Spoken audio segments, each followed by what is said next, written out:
The presenting sponsor of Moon Tower Soccer is FVF Law. To find out what makes FVF a different kind of injury law firm, you can visit fvf.law. Hello friends, thanks for listening to Moon Tower Soccer. This week we'll review Austin's 1-0 loss at home versus Vancouver, cover some Austin FC news, and then we'll dig into some reporting from Tom Bogert about the MLS transfer window and some changes that may or may not be coming in the future for that. My name is Landon Cottom, and I'm joined as always by Mr. Jeremiah Bentley. Hey everybody, I'm Jeremiah Bentley. And Landon, did you do anything for Labor Day? Did you labor? We went and test drove a car. So no. Well, yeah, we didn't labor, but we didn't do anything fun either. Yeah, but you only test drove a car and didn't get like sales pitched into trying to buy one. I mean, that's an accomplishment in and of itself, I think. I feel like the car industry's in a weird spot where like there weren't enough people there to like be that concerned with making a sale, and so they were just like, let's get this test drive over as soon as possible so I can get on to the next person. Fair. Well, Jackson Bentley had football practice this morning, so he had 4 hours of practice. So all the dads of the kids really enjoyed the kids having to practice and them not having to do it. So that was kind of the biggest thing for our day. And then as every day, I got like 7 texts from different brands that I've interacted with, political candidates I may or may not have ever supported, and all those things. Like, it's just amazing now how much text spam I have. Are you in the same or similar situation? I'm very liberal with replying with a stop so that they're legally required to stop texting me. And do they listen? Yeah, they have to. They are required by law to stop texting you. It's often, knowing this a little bit behind the scenes because of companies that I've worked for, it's often automated and it gets automatically dropped off, where what I've seen with like political candidates sometimes is they'll text you from a different number and it'll be a different organization with a different phone number or whatever. And that's where I think they don't always follow the rules.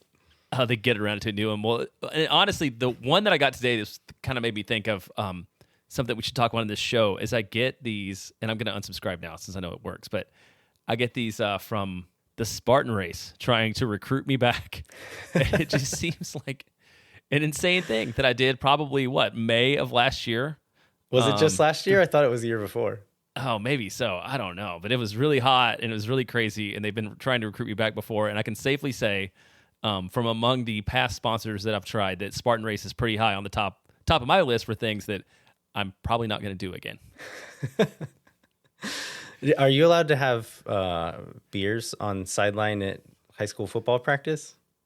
No. What are you thinking of? Varsity Blues? That's what I think of when I think of dads drinking beer on the sideline. That classic film. Yeah, I was like, we're not at work. I'm just going to come hang out and drink some tailgate beers while the boys are out there sweating. Watch the boys push each other around. No, I don't think we can do that. And also, practice ended at 10 o'clock this morning. So we probably shouldn't do it, even it's if we 12 could. o'clock somewhere. Yeah. All right, let's get into this week's story of the week. So Austin slips to 10th in the West with this loss against Vancouver. Where else do we want to start here, Jeremiah? I mean, the biggest, I think, disappointment from everybody that I've talked to, both Saturday night and then on Sunday and then again today, different folks have been like, what went wrong or different about Sebastian Driussi on this match versus the last couple, where this false nine seemed to have worked, before, especially against Nashville, a bit against LAFC, and just not at all. He just looked super flat on the night, and not shockingly, all the various online social media platforms are now calling for him to be shipped out on a rail, right? As soon as one match like that happens. But, from your perspective, what went wrong? Is it formation? Is it his effort on the night? Is it what Vancouver was doing? But why did Austin look so terribly flat, specifically with Driussi up top? I think it's probably a combination of several of the things you just mentioned and some other things on top of that. I think from what I was seeing, the biggest thing to me was the defensive shape that Vancouver was in, and Austin's inability to either A, adapt to it, or B, when they did get into positions to beat it, failing to do so, either by making a bad decision or failing to execute on a pretty simple thing to do, should be in most cases. So the way that they were set up, it was kind of a 3-5-2. They were not pressing high, so they're letting our back line have the ball. but keeping just this huge mass of players in a band across the middle of the field. And so Austin kind of played patiently in the back, was working, trying to find gaps to play into. But it seemed like anytime we did get into one of those gaps, like Andres Kubas is one of the best defensive mids in the league, if not the best defensive mid in the league in moments exactly like this. So some credit to Vancouver for a good game plan and good execution on that game plan. But when Austin did get into these moments where like you should be able to beat them, you should be able to slip through, how many times did Danny Pereira and Sebastian Driussi just cough the ball up needlessly? No pressure, just a heavy touch and the other teams onto it. And then other moments where we get into these spots where with just those three defenders behind you, Vancouver is kind of daring you to play into those areas and saying like, okay, we're going to clog up the middle of the field all the way across the field and leave these back corners open. And like, if you can play a ball into those areas good, like low enough and accurate enough to keep our defenders off of it and your winger can get to it and do something with it, then fine, we'll deal with that when that comes. Austin almost never made them have to deal with it, either because the pass was bad. We would get into the area where you could make that pass from and either make a bad decision or make a bad pass. And then when we did get the ball to the players in those areas, Bukhari was hit and miss, had some bright moments, but also made some poor decisions, lost the ball a couple of times. And then on the other side was John Gallagher, and he, like, this is not where he shines, as I've been talking about and either forced to talk about or volunteered to talk about on almost every show for the last 3 months, where if he receives that feet and is going one-on-one with someone, that's not where he's going to be good. He's good getting around the corner, momentum behind him, running into space. And we never got him into those positions. He was almost always forced into spots where he's set up to fail and often did fail. And so, like, yeah, I think partially credit to Vancouver for just taking those things away. And if you look at, like, I'm realizing maybe the breadth of my cursing of Austin FC goes wider than I realized. But I made some little graphics and posted them to Twitter last week about the little rotations that Austin was doing against Nashville and why using a false nine can be effective.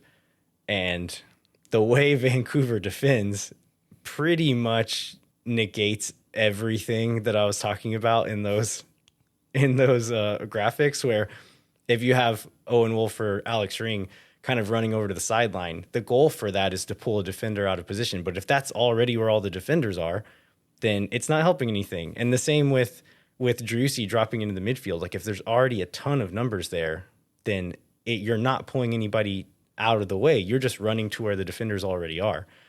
And so, yeah, I think it's a combination of Vancouver having a good game plan and executing against it quite well, and Austin not counteracting that game plan and not really ever being able to adapt to it or execute against it whenever they did adapt to it. Well, I think, and also Austin ends up with 6 shots on goal on the night, 0 on target. I looked into some of the stats we don't normally get into, and one thing I thought was interesting in a bad way was Vancouver outdueled Austin to 52, both on the ground and into the air. So it feels like when there were 50-50 balls, Vancouver was always the one getting to it. Austin had 25 more passes than Vancouver in their own half. Vancouver 50 more than Austin in the opposition half. So there was a lot of horseshoe sadnessy appearing to me passing the ball around the back, like looking for space that just wasn't there because of the way Vancouver was defending. And I guess to your point earlier, maybe just sort of playing into the Vancouver's defense strategy. Yeah, it was not like classic horseshoe of sadness where you're kind of in your own half and just passing the ball in a perimeter around a defense. This was like most of the horseshoey stuff was happening deeper in Austin's half, and like Vancouver's fine with that. Yeah, have the ball there, but when you come into the middle of the field, we're gonna close on you like a trap.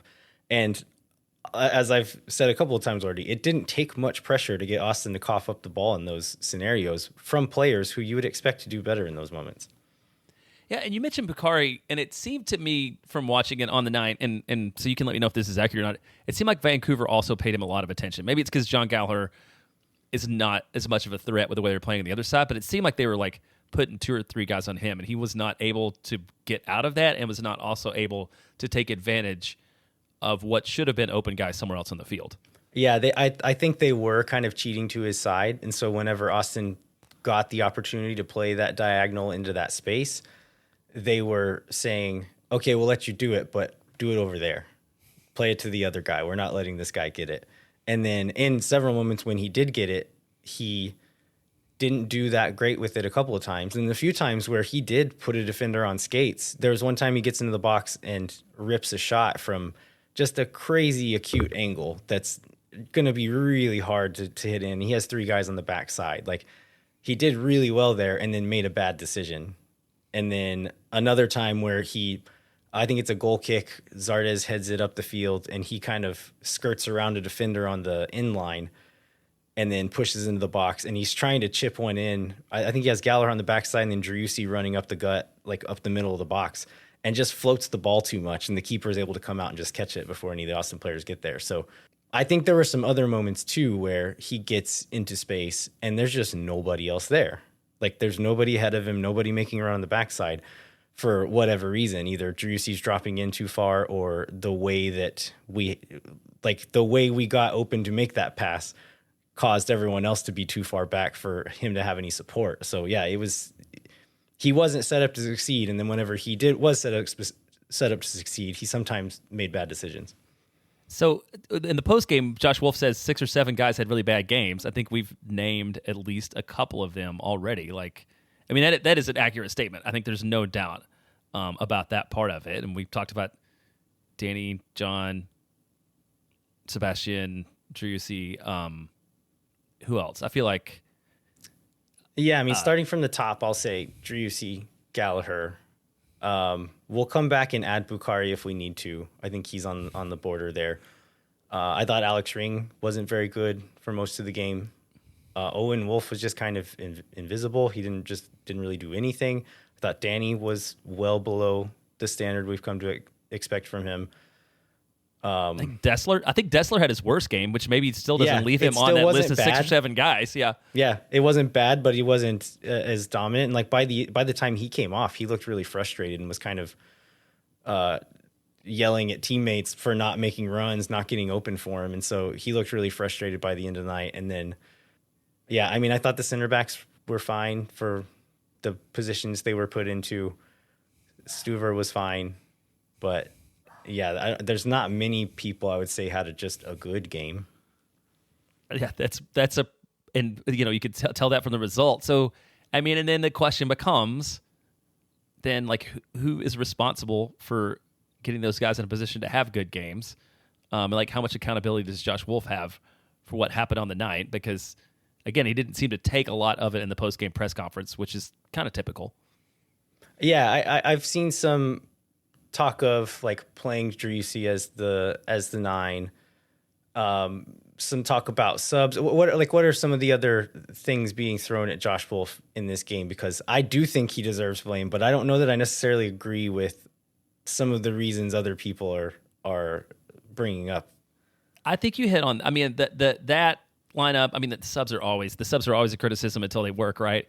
And then I think just generally the fact that they look like slow and I don't know, they didn't have any answers on the night overall. I think it was just like generally the way the team, like if 6 or 7 guys underperform, like that is a team underperformance that you're looking at. So I think those are the main criticisms. Yeah, and the last one I totally agree with. I think with the Driussi thing, I'm like, he's not been great as the 9, but like how many games has he changed in the midfield? It's like maybe we're better without him there. And then the same with his replacement at the 9. Like Zardes had a good little stretch, but for how much of a year did we say like this guy didn't affect this game at all? Or if he did, it was for one brief moment.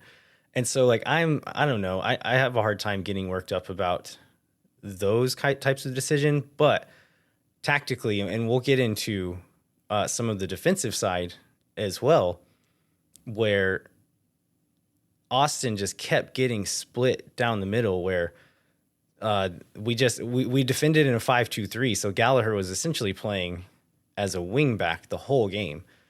And then he would shift up and it would be more of that 4-3-3 with Danny as the lone 6 and then Owen and Ring as the 10s.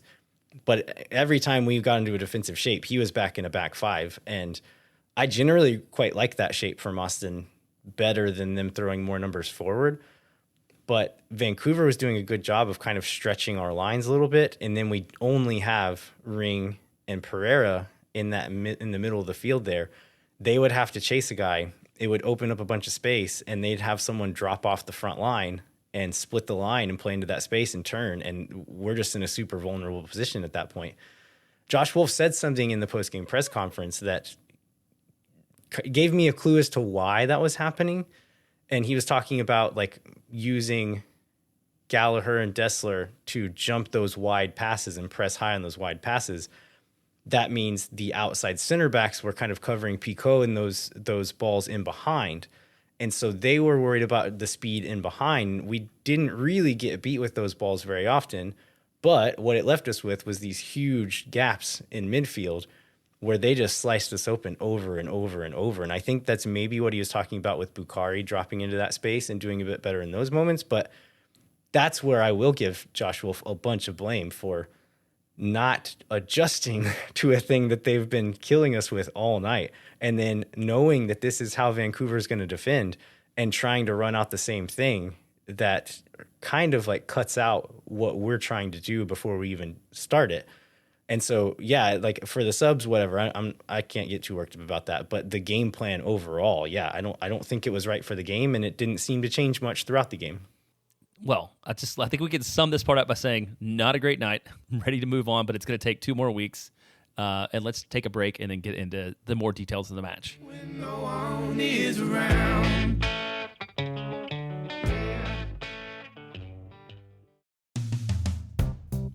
Tower Soccer is brought to you by our friends at FEF Law, the official injury lawyers of Austin FC.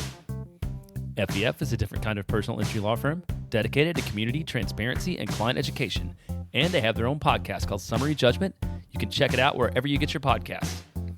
You can go to FEF.law to find out what makes FEF a different kind of injury law firm and why understanding your legal options can dramatically change the outcome of a case. Once again, that's FEF.law.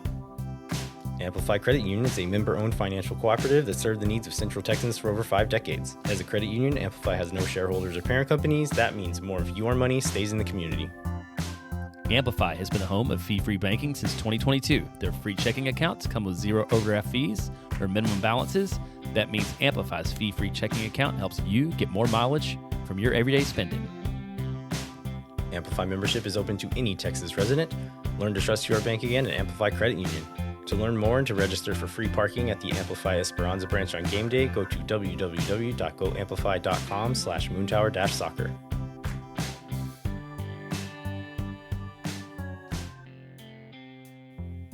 All right, we're back. Jeremiah, before we jump into the rest of the match details, what were the pregame storylines for this one? Well, I feel like we covered one in the opening, the first one being how would Austin deal with Vancouver's setup, which is specifically something that Josh talked about. He says they challenge you. They're extremely good in transition because it's tough trying to get around their front 7. If you go inside, you're in the risk of losing balls, and they transition well out of that. I would say that is pretty much what happened to Austin on the night. Would you agree? Yeah, absolutely. And I know just before the break I went in on him not having a good game plan, but I also agree that the players were bad and deserve quite a bit of blame for this one in spots where Danny Pereira earns his paycheck on a certain type of skill, and he was bad at it in this game. And when you take that one thing away from what he does for a team, he's a net negative by far. He's a net negative sometimes anyway in certain moments, but in this game, he was just bad. And so, yeah, you can't put yourself in those kinds of positions. And we'll get into this more with the goal and a couple of other moments, but we're already vulnerable in those moments, and if you give the ball away needlessly, like Driussi and Danny and several others did over and over and over in this game, this is what happens. The other pregame question that came up a lot was, would we see Alexander Svatak? So this is going to, I don't know how many games in a row it is, but this is at least 2 league games in a row where he has been on the bench, has not played, and someone else who plays who has played more often, ends up not making the bench. I think it's interesting that he's continually making the bench when it seems like he's maybe not quite ready because of the weather and things over Julio Cascante last week, and then over Leo Väisänen this week. So hopefully 2 weeks from now we'll see him get into a match and maybe see what he can do. Lineup wise, this lineup is the exact same as the Nashville lineup. This is Stuver, Biru, Heinzike, Hedges, and Dessler across the back. Pereira, Ring. Well, I would guess it's the same 11 guys. I'm not sure if they lined up the same way. I think they did more or less. I think Okay. it was pretty much exactly the same. Pereira, Ring, and Wolf in the midfield, and Gallagher, Driussi, and Bukaria across the top. And like The I only said, they difference didn't- on the bench was Väisänen was off the bench and Cascante was on. Other than that, the exact same bench. Gosh, the first half, I think Vancouver has 13 shots to Austin's 4. I think that Vancouver has the ball possession in the first half. Yeah, 55-45. Vancouver has both the shots on target. Like, Austin does not have a great first half of soccer for sure. Yeah, and like Vancouver's numbers aren't crazy. I think they ended up with less than one whole expected goal. But when you could contrast that with what Austin was able to do, like if Austin had the same numbers, then you say, okay, this was an okay matchup. Like those aren't crazy numbers to give up, but the way they gave them up and then what they countered them with make it look terrible, and it was terrible. Yeah. Is there anything? I mean, I think you've covered some early, half attempts from Austin. Is there anything that really happens notable before we get the Vancouver goal by Ryan Gauld that's called back, or you want to start there? No, that's really the first big event I have on my notes too. Yeah, so this one didn't end up counting, but I think it's worth going through. Partially to point out just kind of how lucky Austin got here, and then also I think there's a pattern that develops here that becomes important when they actually do get a goal in. So there's a free kick wide left, lots of numbers in the box. The ball gets kind of recycled around several times, both teams scrambling a little bit. Vancouver's able to just keep getting the ball back and keep possession. The ball eventually falls to Ryan Gauld, who is standing at the 18-yard box, waving his arms for a few seconds. No Austin FC player takes note of this, and it ends up falling to him. He hits a beauty into the far side netting. It ends up getting disallowed because Veselinovic touches the ball at one point and was slightly offside just before that.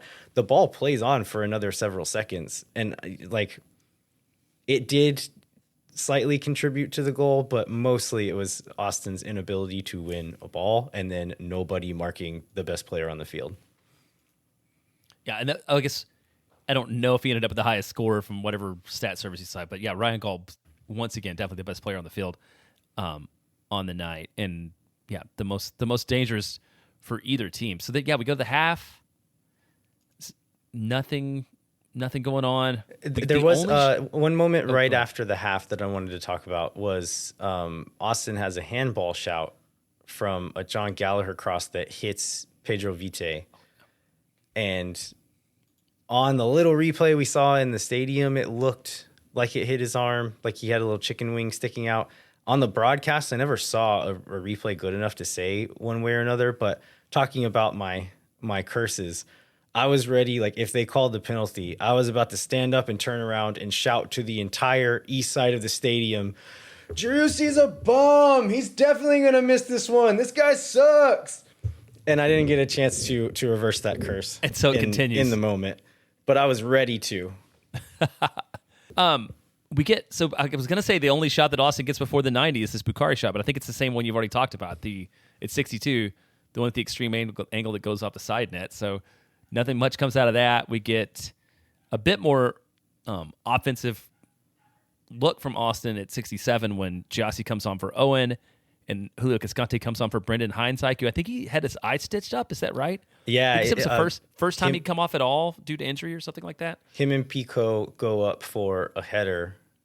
Heinzike wins it, and I wasn't sure what the foul was called for in the moment, but Pico has a handful of his jersey and is pulling down him pretty hard, so I don't know if that's what they called, but I think a foul was the right call. But yeah, takes a big knock to the head. It didn't look like he ever went woozy or unconscious or anything, but was instantly pouring blood out of above his eye. So Hopefully it's nothing too serious. And it seems like after the game, he was kind of saying the same thing. It was mostly just for the stitches why he needed to be pulled there. So hopefully it's nothing too bad for him. Yeah, and not long after that set of substitutions, we get the only goal of the game that counts. Yeah, so this one, talking about losing the ball needlessly, this is quite a bit before the goal, but it very much is part of what leads to this goal. Danny Pereira loses the ball in the midfield, just takes a heavy touch. I think Pico gets to his touch before he does. There's not that much pressure on him. Not something that, like, I was watching and knowing that it was Danny Pereira receiving the ball and thinking, like, oh, we should be concerned here. Like, he turns out of that 9 times out of 10, like, every day of the week. And this time, for whatever reason, takes a heavy touch. They take it off of him. They push up the field, and it doesn't amount to much immediately, but it forces Austin into transition mode. Most of the team has to make a big run back downfield. They put in a long cross in for Pico. It seems like Dessler kind of has him covered, but Cascante also closes in on him. He ends up winning the header, but doesn't get it out of danger. It falls to Ali Ahmed on the backside. He takes a shot. Cascante blocks it with his chest. It falls in front of Dessler, and he said in the post-game press conference that he was afraid he had someone on his back, so he just swung a leg at it and doesn't get much contact on it. And Danny Pereira was right there. And he's like, yeah, I talked to Danny. He said he wanted to take the ball off of me, but I didn't know who was there. So, like, I messed up on that one. But the ball falls to Pedro Vite, plays a 1-2 with Ryan Gauld, and just rips one from 18 yards out. And no chance from anybody. Like, if it doesn't get deflected, that one's going in. And he just hits it right around a couple of Austin defenders. Yeah, it was a heck of a shot. On this build-up, that's one thing I had written in earlier I'm curious about. Austin is still not fast. Like, I felt like that was something we saw with this game. And maybe it's something I worry about more just seeing Fafa Pico on the field. But, you know, Austin's got a couple guys that are quicker, but there's still just overall the team speed is not there to make up for situations where they do get strung out a little bit, and especially with this set of center backs, and especially when we're relying on these two guys to run, like, Austin is going to be in trouble more often than not, and Austin's maybe a little bit lucky that there wasn't more advantage taking care of that on getting stretched out. Yeah, and if we don't make stupid mistakes in stupid areas, it doesn't matter as much. But when you do, we absolutely get exposed for it in moments like this. Like, it's going to happen. If you put yourself in that situation, this team is going to get hurt by it. Yeah. And then we get the maybe hope that Austin will pick up a little offense. So Obrian comes on for Dessler, Rubio for Hedges. So now we've got all the offensive players that we can possibly have all at once. I think it was like a 3-7 formation with like Julio Cascante as the center back, and then Biro on his left, John Gallagher on his right. And it was just everyone go up there and try to score a goal. Yeah, and they weren't very productive and didn't really do much towards scoring a goal. I mean, Rubio, I feel like he didn't play that much, but I feel like he was completely absent in the time that he was on the field. I feel like Giassi made a couple good runs where he looked like he was able to run again, but really nothing came out of that too. Bukhari played one, like this little curling ball on the ground, trying to get it around the last defender. And I feel like it's a good run, a really good ball, and I feel like if it's a faster person making that same run, Bukhari's able to play it a little earlier, give him a bit more space, and maybe it turns into something. But there was one time where all the new guys kind of combined with their fresh legs to break on Vancouver, and Obrian tries to slip Driussi into the box and just like kind of whiffs the ball and doesn't get enough on it. And then there's one header from Cascante during the 9 minutes of stoppage time. And I think that was about it for the rest of the game. Yeah, and I believe that one header accounted for over half of Austin's XG on the night. Yeah, that sounds right. So that was 0.35, which honestly I wouldn't have thought from seeing it, but it was a pretty decent attempt. So there was that one, and then Finley gets one that it's way wide, right, like 90+9 at the very end of the match, and Austin's going to go out losing 1-0 and very much a deserved loss. Yeah, absolutely. And to make matters worse, I think it feels like last year, as it felt like Austin was about to crash out of the playoffs, all of the other teams around Austin in the table acted like they also wanted to crash out of the playoffs. And so Austin stayed in it a lot longer than they should have probably. That did not happen on Saturday night. All of the other teams kind of within reaching distance ahead of Austin, all of them won. And then Dallas, who's just behind Austin, luckily lost. And so we still have Dallas a point behind us. But Portland and Minnesota and Houston, who are all kind of in reaching distance of Austin, all three of them won on the night. So, yeah, this puts Austin in a much tougher spot than they needed to be after this one. So it leaves Austin in 10th on 34, Minnesota in 9th on 36, Seattle, Houston, Portland all on 40. So, I mean, it's coming to the point in the season where it's going to be very hard to catch those guys. Austin one ahead of Dallas. So it seems like you're looking at three teams vying for like that one spot, which I don't even know if it, in my head, doesn't even count as a playoff spot unless you win the play-in game. I think making the play-in game and losing doesn't really count, and you don't get playoff cash in the CBA for finishing 9th. So they need to. They're going to make it in. They're going to make it in. They need to finish one spot higher. Is there anybody we haven't talked about player-wise that you wanted to cover on the night? I feel like we kind of went through how everybody was bad. One thing that was good, like the TIFO looked really cool. The TIFO was both powerful and looked great, just the art of it. I loved the the different colored smoke across the front of the supporters end too. That looked really cool. Yeah, that was good. The march to the match was good. Jackson and I went over to Hop Squad early, which we haven't done in a while. Marched down with the fans, which is great. A lot of flags, a lot of energy, a lot of positivity. It was definitely one of those nights where it was a really fun night outside of the 2 hours inside the stadium while the match was going on. But Austin seems to have those nights from time to time, and more often than we would want. At least we have that. There's a lot of teams who don't have any fun outside the stadium and then also don't have fun inside the stadium.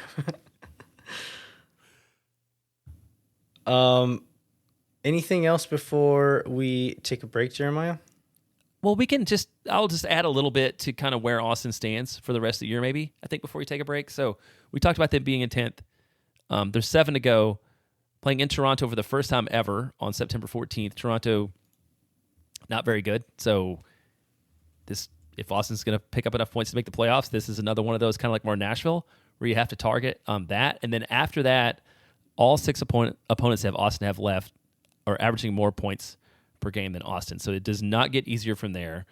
So it's just Austin has just left itself on the edge of what they can do to make the playoff run. And so it's gonna be a hard one. I don't think that Austin's probably gonna be officially eliminated until the very end. Like, it doesn't feel like a team that's gonna drop a whole bunch in a row and get itself eliminated, but it's also not a team that's doesn't seem like one that's gonna put a run together and make things easy on themselves either.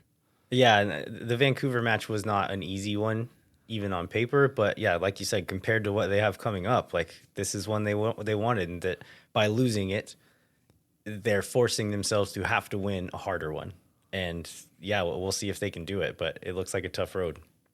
Yeah, at this point, you're hoping that the October 19th Decision Day match at home against Colorado means something, and that Austin hasn't been eliminated yet. I think it's probably the best that Austin fans can hope for.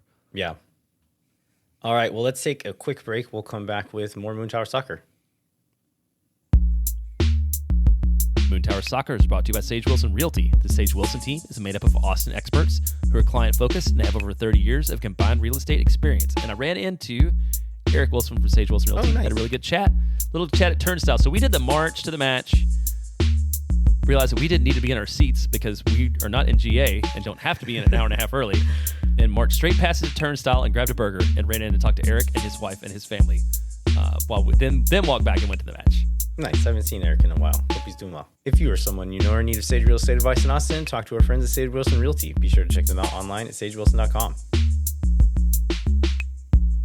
The premier sponsor of Moon Tower Soccer is McGuire Woods Consulting, helping clients in the public affairs space from lobbying at the local, statewide, and federal levels to digital and communications campaigns across the country.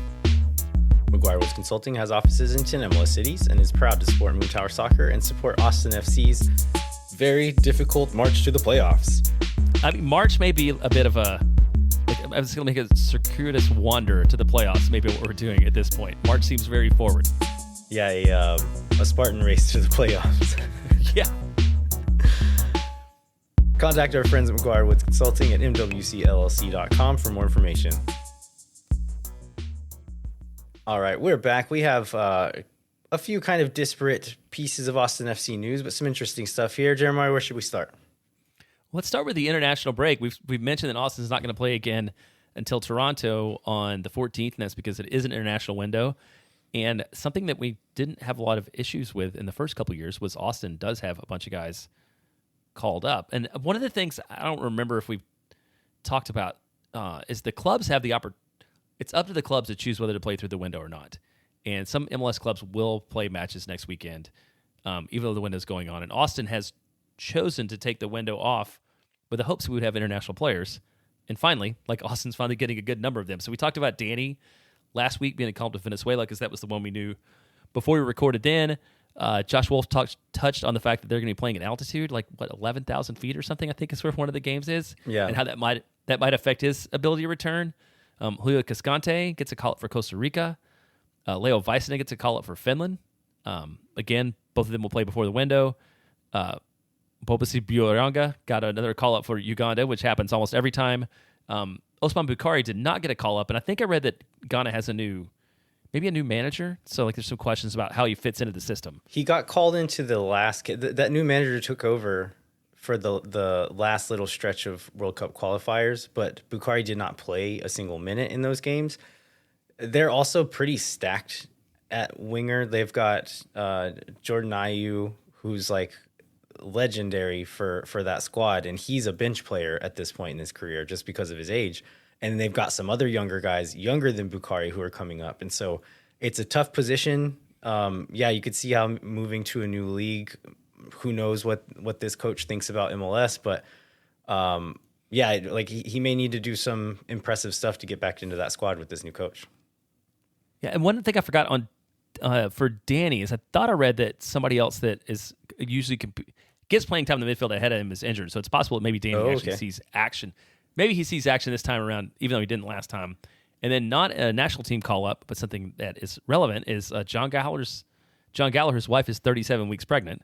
So it's entirely possible that he may miss a little bit of time too, depending on when the baby comes. Babies are not very predictable, by the way. When we had our first baby and we had a due date, I'm like, so the baby's just going to be born on X date. And they're like, no, they don't just like come out whenever the clock works. So yeah, baby coming soon, and good for them.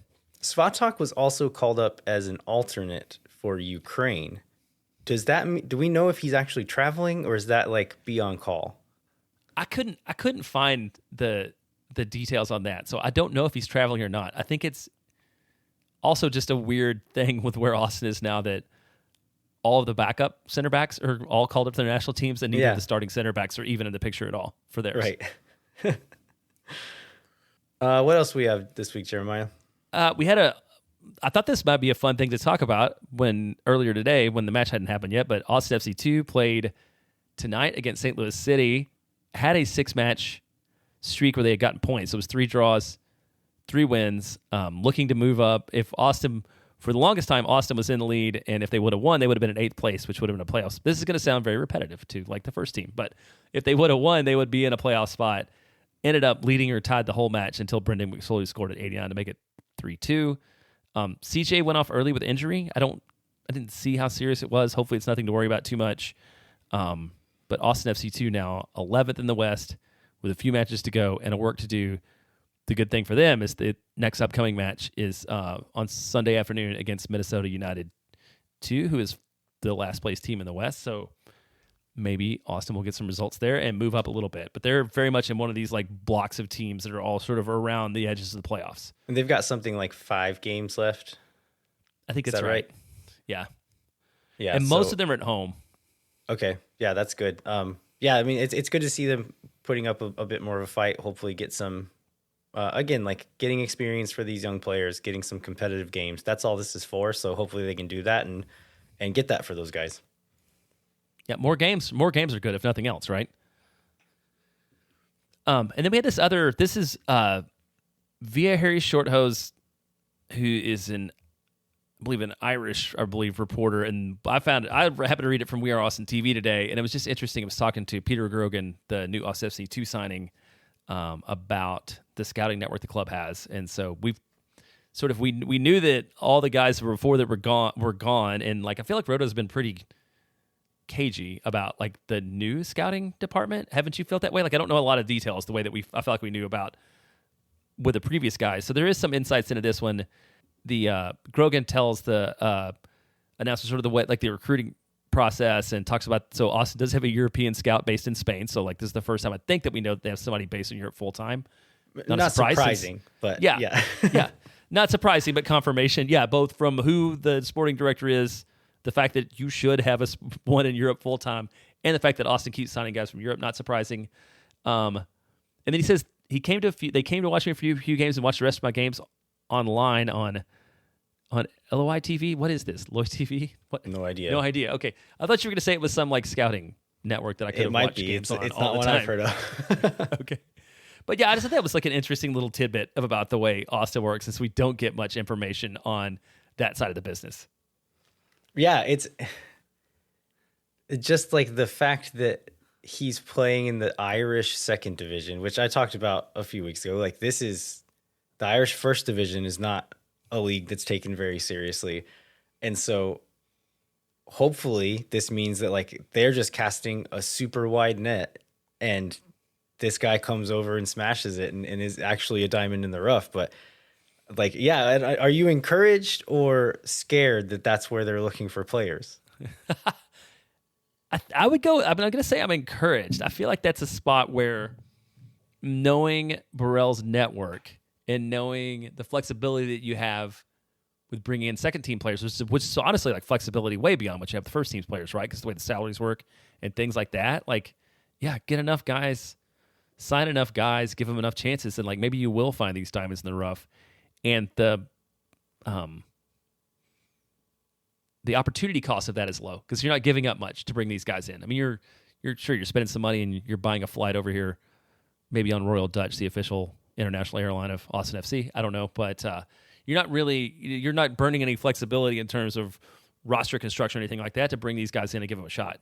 Yeah, I think there is some like scouting opportunity cost here where by watching the Irish second division, you're not watching this other thing, but hopefully it just means they're looking everywhere and they've got whatever indicators, be it like data analysis or just the big network pointing, saying like, hey, check out this guy. He's the real deal. And even if it is the Irish second division, that they're looking at it and considering it and have the eye to identify the talent once they do look at it. So hopefully that is the case, but we'll see. We'll see how Peter Grogan does once he gets over here. Yeah, well, you want to go to this article that that Bogert wrote about the MLS transfer window. So I thought it was kind of a good one to cover on a week when Austin doesn't have a match, and we get questions from time to time about how the transfer windows, among all these other roster mechanisms, work. So I think this one was a pretty good one. Yeah, I think it's also notable for the fact that it seems to be a thing that the like powers that be are interested in and like would like to move towards. There's a lot of stuff, like a lot of people have made suggestions to how MLS could be better, and MLS by and large has ignored those suggestions, but it does seem from what Bogert says that this is a thing that could happen. Yeah, I think the starting point is that the MLS transfer window closed on August 14th. And all the major European leagues windows close on August 30th.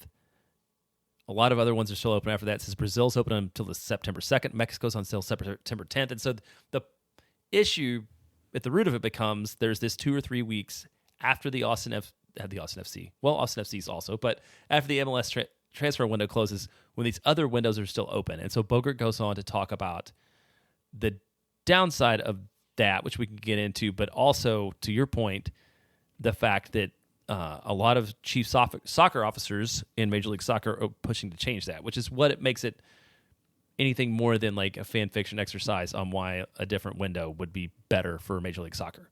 Yeah, and the domino effect of the transfer window is such that when you are a lower level league compared to these big, huge, like the tastemakers of the transfer window, like the Premier League are. Tom Bogert and David Goss made the point on Soccer Wise the other day that Miguel Almiron was reported to have been pursued by Charlotte, right? A lot of these players will wait and like, okay, I might be interested in Charlotte, but there's a Premier League team who's after me, or there's whoever else is after me, and they're higher up my list. If the transfer windows ended at the same time, or MLS's was after, and those big offers those players were looking for didn't come in, then okay, the Premier League window closes, and then Charlotte is still there with a few hours left to say like, okay, how's our offer sound now? You get that opportunity to come in and swipe some of those last minute deals, where the way it is now, that opportunity doesn't exist. Your window closes, and then these other offers are still coming in. The player's going to say, I'm going to wait for my top choices before I take this one. Yeah, and so in this this proposal that Bogert has is effectively you have a certain number of weeks that you can, I think it's 16 total weeks that you can have your transfer window open. So it would be to shorten the primary window, which is in the winter. Which is the winter window, which ends on April 23rd. Shorten that to March 27th. Looking back, it didn't seem like there were a lot of deals that were done in the interim 4 weeks, and I think knowing that that the times changed, you probably would make those deals anyhow. And then expanding the secondary window from July 18th to August 14th, which is it is now, instead making it like July 8th to September 2nd, which gets back to the point of closing a few days after the European window, extending it out and giving a chance for MLS to maybe get some deals across the line with some of these players that they didn't before. And I think there's a quote from the Charlotte sporting director that talks about that he believes that there were actual like tangible moves that would have been made in this window had this setup been in place before. Yeah, there's a quote from him that says, it's kind of what I was mentioning Goss and Bogert talking about, but he says, it's very much like a domino effect where everyone is waiting for one move. For example, Torino in Italy might be waiting to sell a 30 million pound player to the Premier League. Once they do, they move to Copenhagen and buy a player for 10 million, and then Copenhagen buys a player from Croatia for 7 million. This model usually kicks into gear 2 or 3 weeks before the end of the window. But this year, because of the Copa and the Euros, more players were still on holiday, coming back slowly. So he's giving like specific examples as to how this hurts MLS. I think there's one of the frustrating things with the way it lines up is how late some of these players are coming in. But another point that I heard Goss and Bogert make is that like they would be adding some time onto the front of the window as well. And I think he specifically wrote that like Bukhari would have been able to start playing earlier than he did if the dates were newer. So yeah, it's going to push it back, and like, okay, you're going to sign a guy and he's going to be able to play like at the very end of the window, he's going to play like 6 games or whatever, maybe. But if you do it the other way, you might get some guys in earlier and then also have the ability, or at least give yourself a chance to bring in some other really big names at the end of the European window. Yeah, Dessler, I think, would have been in the same boat, too. I mean, I don't know if he's the same level of player, Yeah. but he was out of contract. Yeah, I mean, it makes a lot of sense. And I mean, that's a separate, I think we've talked about this before. I think we talked about it the last week of the window was open. The fact that the MLS schedule is set up the way it is, and Leagues Cup being when it is, it's already super annoying that the season is more than 2/3 over by the time any of those guys can get in and get fit anyhow. So this exacerbates this a little bit by a couple weeks, but doesn't, like, the fundamental issue is something different too. Yeah. If that's when you can get those players, get them, and maybe it's a signing for the following year, but you can get them as opposed to not getting them, which is the worst outcome. Yeah, absolutely. All right. Well, anything else before we close up, Jeremiah? No, I think that's about it. So like we said, there's no match next week. So I guess everybody have a good time. Enjoy some international soccer. Watch some other sports. College football started. Maybe check out some of that. The World Surf League finals are coming up this week as well. I'm not joking. The Olympics turned us into surf fans in this house, so we'll be tuning into that. Wait, so you're actual surf fans, not like me where I love handball and then forget about it, but like you're actually watching surfing. I love No, this. we watched the last competition, like pretty much all the way through, and like am planning on watching all of the World Surf League finals. It's great. All right, before we wrap up, we'd like to remind you to rate, review, and subscribe wherever you get your podcast. Come find us on Twitter, LViajero87, where I will make graphics of what the team is doing, and they will then cease to do it effectively or at all. And then Jeremiah as jbentley_ATX, and then we're at Moon Tower Soccer on Twitter, Instagram, YouTube, and TikTok. Thanks so much for listening. We'll be back next week to preview the Toronto match. We'll cover maybe some international soccer if our guys play, and then talk about any other Austin FC news that comes up. Until then, I'm Landon Cottam. I'm Jeremiah Bentley. We'll catch you next time. When no one is around.